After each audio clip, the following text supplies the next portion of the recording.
नमस्कार। Himachal exam hub में आपका स्वागत है। आज दिनांक 15 नवंबर 2022। आज हम डिस्कस करेंगे हिस्ट्री, ज्योग्राफी, पॉलिटी के mix question. Previous year paper के ये क्वेश्चन रहेंगे। फाइनल आंसर की के अकॉर्डिंग आपको इसके आंसर बताए जाएंगे। सबसे पहले आप टेलीग्राम ग्रुप ज्वाइन कर लें। @हिमाचल एग्ज़ाम हब के नाम से टेलीग्राम ग्रुप है और वीडियो के डिस्क्रिप्शन में भी लिंक प्रोवाइड करवा दूंगा मैं टेलीग्राम ग्रुप का, जिससे आने वाले जो भी पेपर हैं आपके हमीरपुर बोर्ड या शिमला के, तो उन पेपरों की पीडीएफ आपको टेलीग्राम ग्रुप पे मिल जाएगी। आइए डिस्कस करते हैं क्वेश्चन नंबर 121 से। The first metal most widely used by the Indus valley people was. Sindhu सभ्यता के लोगों द्वारा सर्वाधिक व्यापक रूप से प्रयुक्त प्रथम धातु थी। तो ये थी आपकी 121 का डी सही आंसर है, तांबा। कॉपर सही आंसर है। अगर हम इससे बात करें हड़प्पा सिविलाइजेशन से, इंडस वैली सिविलाइजेशन और हड़प्पा सिविलाइजेशन एक ही बात है। हड़प्पा सिविलाइजेशन को ही इंडस वैली सिविलाइजेशन कहा जाता है। तो अगर बात करें हम इस हड़प्पा सभ्यता की, तो इससे इम्पोर्टेंट क्वेश्चन जो प्रीवियस ईयर पेपर में पूछे गए हैं, जैसे हड़प्पा सभ्यता के नगर तथा जो घर थे, तो वो कौन सी पद्धति में बने हुए थे? तो वो बने हुए थे ग्रिड पद्धति में। ये क्वेश्चन बनता है। और भवनों का निर्माण किससे हुआ? तो ये पक्की ईंटों से हुआ। ये भी क्वेश्चन बनता है। हड़प्पा की समकालीन सभ्यता कौन थी? तो ये थी आपकी मिस्र तथा मेसोपोटामिया। ठीक है। और ये पूछ लिया जाता है कि जो हड़प्पा सभ्यता की थी, तो उनका समाज कौन सा समाज था? तो मातृस्थात्मक समाज था उनका। तो मातृस्थात्मक समाज में ये होता है कि जो परिवार में का जिसके पास परिवार की सत्ता होती है, जो परिवार का मुखिया होता है, जो अधिकार होते हैं परिवार के पास, तो वो मातृस्तात्मक में स्त्री के हाथ में होते हैं वो सारे अधिकार। तो ये आपने ध्यान रखना है। ठीक है। और ये पूछ लिया जाता है कि हड़प्पा के मिट्टी के बर्तनों पर सामान्यतः किसका प्रयोग हुआ है? कौन से रंग का प्रयोग हुआ है? तो हड़प्पा के मिट्टी के बर्तनों पर सामान्यतः लाल रंग का प्रयोग हुआ है। ठीक है। और समाज को व्यवसाय के आधार पर 4 भागों में बांटा गया था हड़प्पा में। एक तो पुरोहित, ठीक है, जिनको विद्वान कहते थे, योद्धा, व्यापारी तथा श्रमिक। इन 4 भागों में विभाजित किया गया था व्यवसाय के आधार पर समाज को। फिर नेक्स्ट क्वेश्चन बनता है कि जो मन का निर्माण की फैक्ट्री है वो कहाँ पे थी? तो वो थी चहुंदड़ों में। तो चहुंदड़ो आपका स्थित है सिंध, पाकिस्तान में। और घोड़े के अस्तित्व का संकेत मिला है मोहनजोदाड़ो, लोथल एवं सुरकोतड़ा में। ठीक है। मोहनजोदाड़ो आपके पाकिस्तान में है, लोथल गुजरात में है और सुरकोतड़ा भी आपके गुजरात में है। और मृतकों का टीला किसे कहा जाता है? तो ये मोहनजोदाड़ो को कहा जाता है। तो ये सारी बातें अपने ध्यान में रखनी है। ये क्वेश्चन प्रीवियस ईयर पेपर में पूछे गए हैं। और इसमें ये हड़प्पा सभ्यता से एक क्वेश्चन ये भी बनता है कि जो पशुपति शिव की मूर्ति की पूजा होती थी, तो वो कहाँ पे होती? तो मोहनजोदाड़ो से प्राप्त एक मुहर पर पशुपति शिव की मूर्ति उत्कीर्ण है। ठीक है। और इसकी पूजा भी होती थी। और कुब्बड़ वाला बैल पवित्र पशु थे सिंधु घाटी सभ्यता के। ये भी आपने ध्यान रखना है। सिंधु घाटी सभ्यता में किसी भी मंदिर के अवशेष नहीं मिले हैं। ये भी आपने ध्यान में रखना है। मोहनजोदाड़ो से विशाल स्नानघर का साक्ष्य मिला है। ये ध्यान रखना है। और अगर हम बात करें तो इसमें लिंग पूजा प्रचलित थी मोहनजोदाड़ो में। ठीक है। और लोग विश्वास करते थे, जादू टोना अंधविश्वास में लोग विश्वास करते थे। और स्वास्तिक आपका प्राप्त हुआ है हड़प्पा सभ्यता से। ये भी आपने ध्यान रखना है। तो आगे हम बात करते हैं कि लोथल से हाथी दांत का एक पैमाना मिला है। ठीक है। और कालीबंगा से मोसोपोटामिया की बेलनाकार मोहरें भी प्राप्त हुई हैं। ये भी ध्यान रखना है। और पतन कैसे हुआ सिंधु सभ्यता का? तो ये हुआ आपका आर्यों का आक्रमण के द्वारा, बाढ़ के द्वारा और जलवायु परिवर्तन के द्वारा। ये भी आपने ध्यान रखना है। Next question 122। Which dynasty founder was an elected head? कौन से वंश का संस्थापक एक निर्वाचित प्रमुख था? तो ये था आपका पाल। सी इसका सही आंसर है। जो पाल वंश का संस्थापक था वो एक लोगों द्वारा निर्वाचित किया गया था। ठीक है। और अगर पाल वंश की बात करें तो इसका पहला शासक तो आपको बता दिया कि इसका पहला शासक था गोपाल और लास्ट शासक था इसका रामपाल। और इनका जो नियंत्रण था वो था मध्य भारत कन्नौज पे इनका नियंत्रण था। और इनका संघर्ष प्रतिहार तथा राष्ट्रकूटों से हुआ। ठीक है। और विक्रमशिला यूनिवर्सिटी फाउंड की गई थी धर्मपाल के द्वारा। ठीक है। जिसमें बौद्ध शिक्षा का ये प्रमुख केंद्र था विक्रमशिला यूनिवर्सिटी। ये सारी बातें अपने ध्यान रखनी है। Next question 123। किसके किसने अंततः बंगाल को आधिपत्य में लिया और इलियास खान के वंश का पतन और अंत किया? तो ये किया आपका शेरशाह सूरी ने। सी इसका सही आंसर है। अगर हम सूरवंश की बात करें तो इसकी नींव रखी आपके शेरशाह सूरी ने।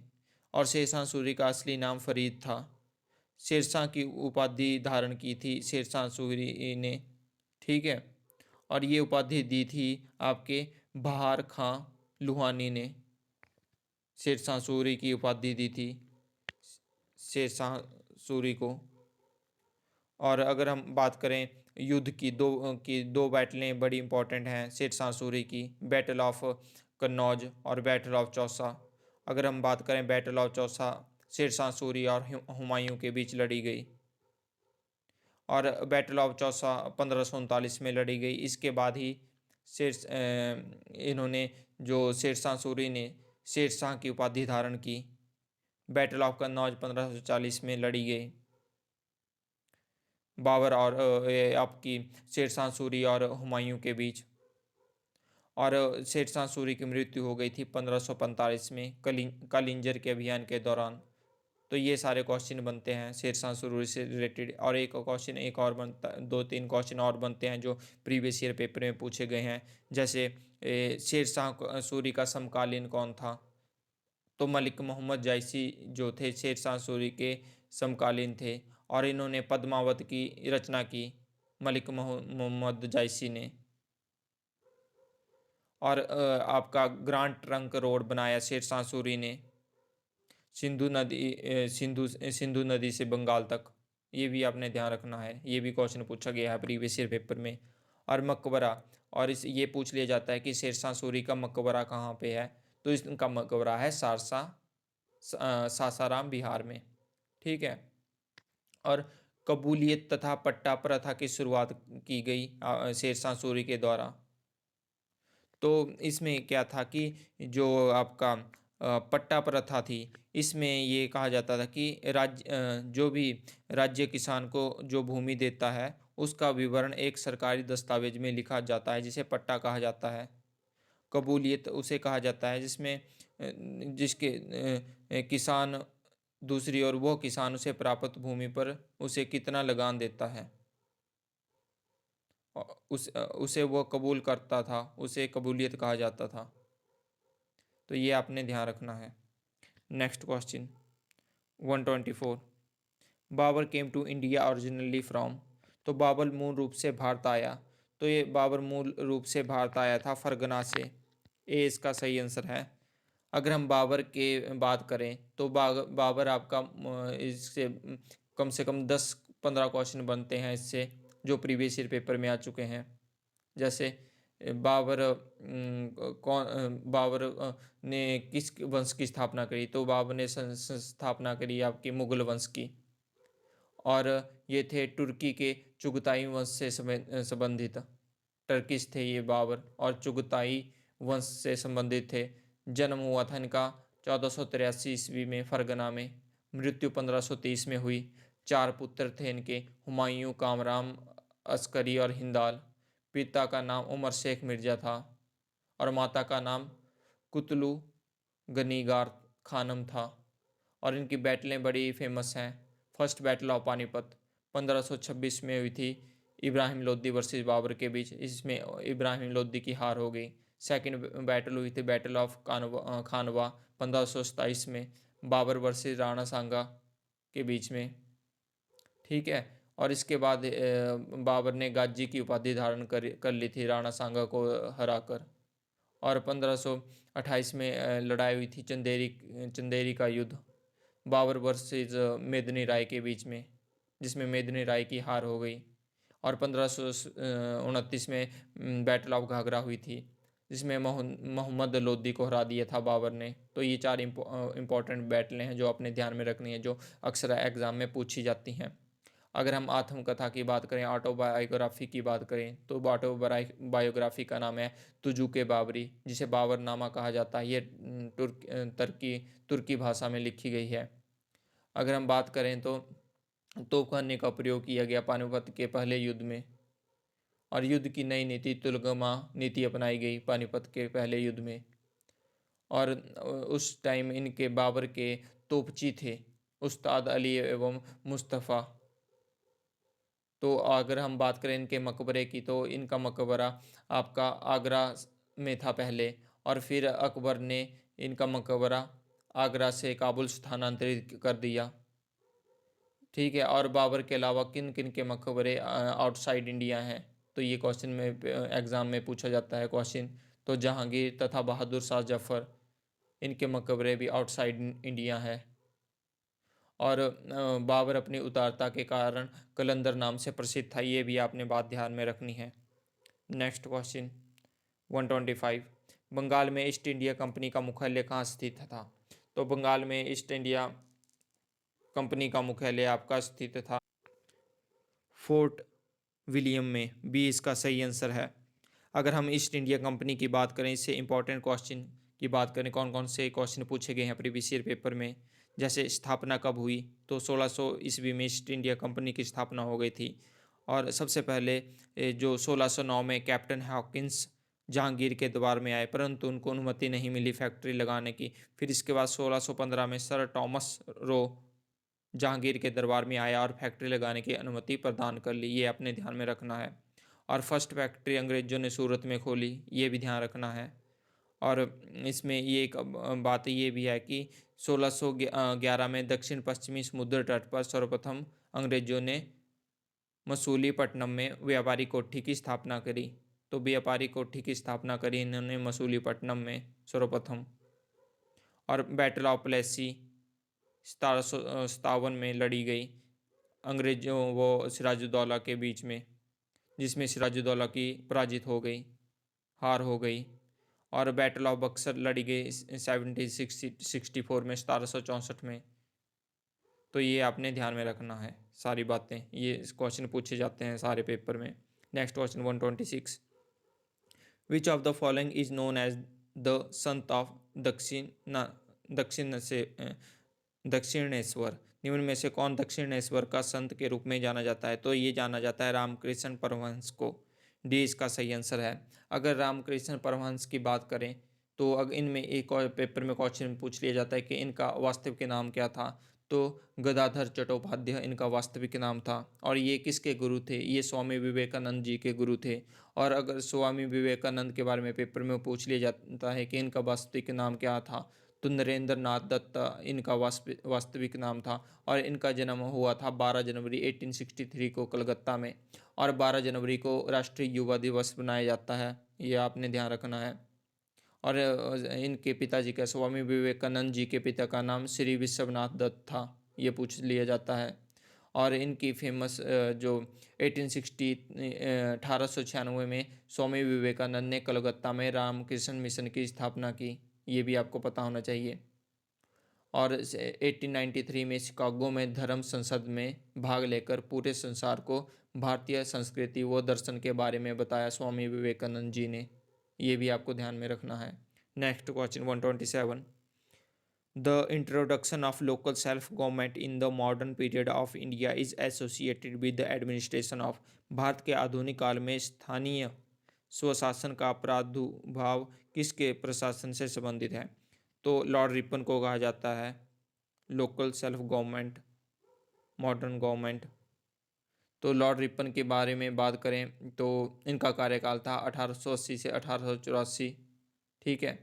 और इन्होंने क्या किया था, इन्होंने वर्नाकुलर प्रेस एक्ट को समाप्त कर दिया था 1882 में। ठीक है। और इन्होंने सिविल सेवा में प्रवेश की आयु को 19 वर्ष से बढ़ाकर 21 वर्ष कर दिया, ये भी आपने ध्यान रखना है। और लॉर्ड रिपन के कार्यकाल में ही, समय में ही 1881 में नियमित जनगणना करवाई गई। तब से लेकर अब तक 10 वर्ष के अंतराल पर जनगणना की जाती है, ये भी आपने ध्यान रखना है। और इसमें ये क्वेश्चन बनता है कि हंटर कमीशन कब और किसने गठित किया? तो हंटर कमीशन भी लॉर्ड रिपन के समय में गठित किया गया। क्यों गठित किया गया? जो आपका शिक्षक, जो आपका एजुकेशन से रिलेटेड जो सुधार हुए थे, उनको उनके लिए हंटर कमीशन का स्थापना की गई, गठित किया गया। और फ्लोरेंस नाइटिंगेल ने रिपन को भारत का उद्धारक कहा, ये भी आपने ध्यान रखना है। ये क्वेश्चन पूछ लिए जाते हैं सारे जो मैंने आपको बता दिए। नेक्स्ट क्वेश्चन 128, महात्मा गांधी ने सत्याग्रह वाक्यांश कहाँ किसके दौरान गढ़ा? तो ये गढ़ा आपका दक्षिण अफ्रीका में। ए इसका सही आंसर है।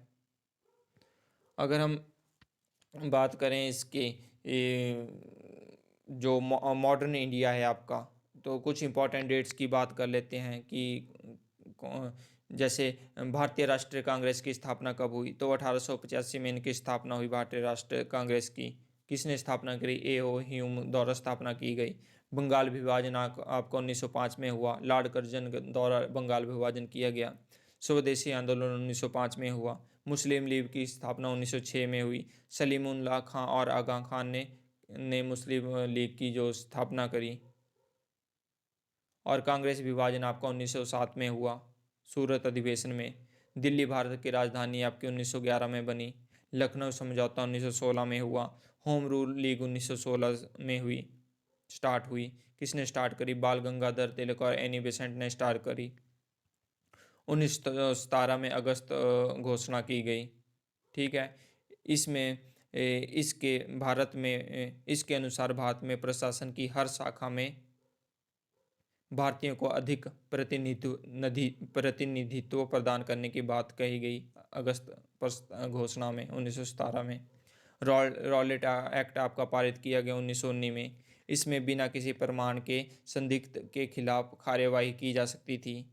तो ये सारे क्वेश्चन पूछे जाते हैं प्रीवियस ईयर पेपर के में, जो मैं आपको बता रहा हूँ। इससे आपका रिवीजन भी हो जाएगा अच्छे से। 13 अप्रैल 1919 में जलियांवाला बाग हत्याकांड हुआ। खिलाफत आंदोलन आपका 1920 में हुआ। असहयोग आंदोलन आपका 1920 से 1922 तक असहयोग आंदोलन हुआ। साइमन कमीशन भारत आया 1927 में, जिसमें 7 सदस्य ब्रिटिश थे सभी सदस्य। 1928 में लाला लाजपत राय की मृत्यु हो गई साइमन कमीशन के विरोध करते हुए। स्वराज पार्टी की स्थापना 1923 में हुई। किसने की? सी आर दास और मोतीलाल नेहरू ने स्थापना की। 1929 में लाहौर अधिवेशन हुआ। इसमें पूर्ण स्वराज की मांग रखी गई। ठीक है। डांडी मार्च आपका 12 मार्च 1930 को हुआ, जिसमें 78 अनुयायियों के साथ साबरमती आश्रम में डांडी तट तक यात्रा की गई महात्मा गांधी जी के द्वारा। और 5 अप्रैल 1930 को नमक कानून तोड़ दिया गया। गांधी रिबन समझौता पूछा जाता है पेपर में कि कब हुआ? 1930 में हुआ। और 23 मार्च 1931 को भगत सिंह, राजगुरु, सुखदेव को फांसी की सज़ा दे दी गई। ये सारी बातें आपने ध्यान में रखनी है जो प्रीवियस ईयर पेपर में पूछ ली जाती हैं। Next question 129, the international date line is? तो international date line 180 degree longitude को कहा जाता है। डी इसका सही आंसर होगा। 130, granite and basalts are example of? तो जो ग्रेनाइट और बेसाल्ट है वो एग्जाम्पल है आपका इग्निशियस रॉक का। ए इसका सही आंसर होगा। नेक्स्ट क्वेश्चन 131, सुंडा ट्रेंच लाइज इन? जो सुंडा ट्रेंच है आपकी, जो सुंडा खाई है, वो इंडियन ओशियन में है। Next question 132, the mass of water vapours per unit volume of air is known as? तो इसको कहा जाता है एब्सोल्यूट ह्यूमिडिटी। सी इसका सही आंसर होगा। नेक्स्ट क्वेश्चन 133, सप्रूस और सिडार वृक्ष किस में है? तो ये किस में है? आपकी शीतोष्ण शंकुधारी वन की। सी इसका सही आंसर होगा। Question number 134, which among the following countries has the largest population? तो सबसे ज़्यादा पॉपुलेशन इन कंट्रियों में से इंडोनेशिया की है। ए इसका सही आंसर होगा। Next question 135, which Indian state share international boundaries with the Nations? कौन सा भारतीय राज्य 3 राष्ट्रों के साथ अंतर्राष्ट्रीय सीमा साझा करता है? तो ये करता है आपका अरुणाचल प्रदेश। सी इसका सही आंसर होगा 135 का।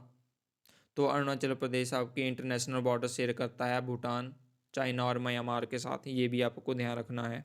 नेक्स्ट क्वेश्चन 136, अमरावती और हेमावती किस नदी की सहायक नदी हैं? तो ये सहायक नदियाँ आपकी कावेरी नदी की। डी इसका सही आंसर होगा। और अगर हम बात करें कावेरी नदी की, तो ये कर्नाटक तथा तमिलनाडु में बहने वाली नदी है। पश्चिमी घाट के पर्वत ब्रह्मागिरी से यह कावेरी नदी निकलती है और बंगाल की खाड़ी में मिल जाती है। तो ये सारी बातें अपने ध्यान रखनी है। Next question 137, which one of the following is the example of subsidence farming?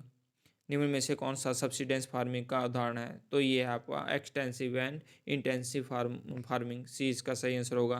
Question number 138, which of the following is the first state to have fully privatized its power distribution work network? निम्न में से कौन सा राज्य अपने विद्युत वितरण network को पूर्णतः निजीकृत करने वाला प्रथम राज्य है? तो ये है महाराष्ट्र। ए इसका सही आंसर होगा।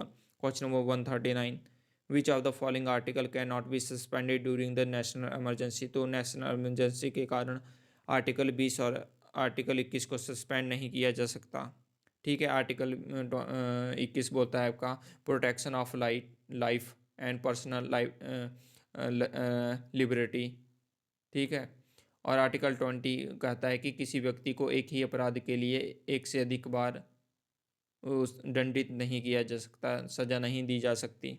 Next question 140, the directive principle of state policy is check which is paid on banks convenience, who told it? तो ये कहा गया था आपका डॉक्टर भीमराव अंबेडकर जी के द्वारा। ए इसका सही आंसर होगा 140 का। 141, in case the president wishes to resign to whom he is to address his resignation letter?